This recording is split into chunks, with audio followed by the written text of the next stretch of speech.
Okay, now let us talk about these Maui fires, right? And let us connect some dots. Now, one of the first things that gives it all away is the amount of millionaires and billionaires that own properties on these Hawaiian islands. It's just unbelievable, right? That is what gives it away. Now, in today's society, they want you to believe that mythology is nothing to see, just keep moving. It's just mythology, something old folks talk, right? But they believe in it and they are making moves. And I'm going to show you. Now, first up, the fire on the island of Maui. And you got to understand, Maui is named after a demigod. That is a Nephilim. So Maui is a Nephilim. And it is believed that Maui was a trickster, right? And that Maui is the creator of the Polynesian islands, right? And he gave humans the gift of fire. And it reminds me of the Greek equivalent of Prometheus, right? Now, when you look into the mythology of Maui, the demigod, and you realize he pulled these islands, these Polynesian islands out the sea, you realize a lot is going on. Now, this demigod goes out of his way to give humanity these lands after it was sunk under the sea by the Creator. Because the Creator that sank these land, right? And let us see if we can bring some more clarity. Now, those lands that he pulled up from under the sea, they are remnants of what is known as Lemuria in some quarters, or Kumani and Kadam, right? Now, it was a continent around that region there and it sank. So this demigod, this Nephilim, went out of his way to give the Polynesian land to man. Now, we know what happened to Prometheus, because Prometheus was punished by the rest of the fallen. So this demigod now decided that he felt sorry for man and they needed more space, more room. So he went and he got some of the land. Now, Hawaii is very special. And that is why a lot of these celebrities and millionaires and billionaires, they got property there and they want the locals off. But the locals are more connected to these land than these millionaires and billionaires, right? So whatever protection they're looking to get or whatever they're looking to achieve, they will not get it without the local, right? Nobody told them that part because that's the local bloodline. So these foreign bloodlines that are coming in that believe that whatever good is there or whatever magic is there will protect them without the people, they are really fooling themselves, right?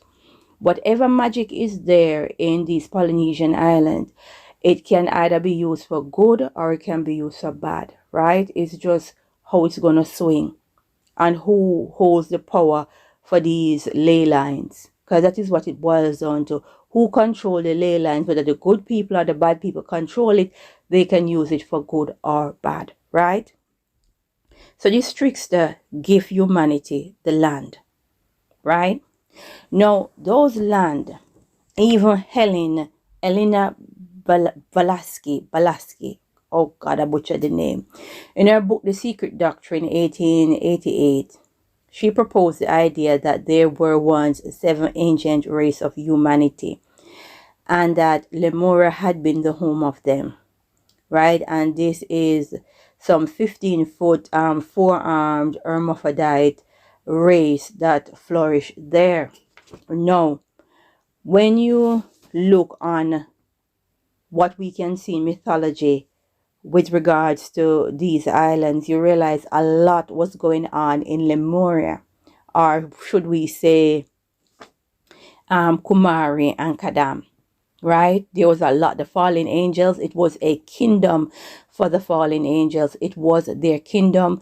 They were experimenting and they were doing the most. So the Most High sank this land, this continent. The Most High sank it, and this demigod, right, probably trying to get into the good books of the Most High by doing something he thought was good, right, decide to give those that are left over from the continent, the land, the Polynesian islands to live on. But all we see in today's time is these people on the Polynesian land, they are still carrying out the traditions and the rituals of the fallen, right? That is what they are currently doing now. But the story is evolving day by day as I speak, and the Most High is gonna show me just exactly what is gonna go on in the future, because I know that those land is a land of deep Lemurian magic, right? So it depends on which side of history you are, whether you believe in mythology, whether you think it's nothing to see. But best believe these billionaires and billionaires, they won't be purchasing all of these land unless they know something we don't know. But they want the original people off, or should I say the native bloodline off, believing that whatever magic is there, they can access it without them. It's not going to work. It's not going to work. It's not going to happen. Right?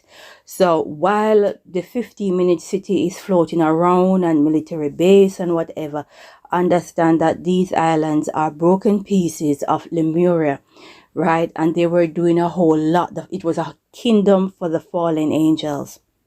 It was their kingdom, and the Most High destroyed it.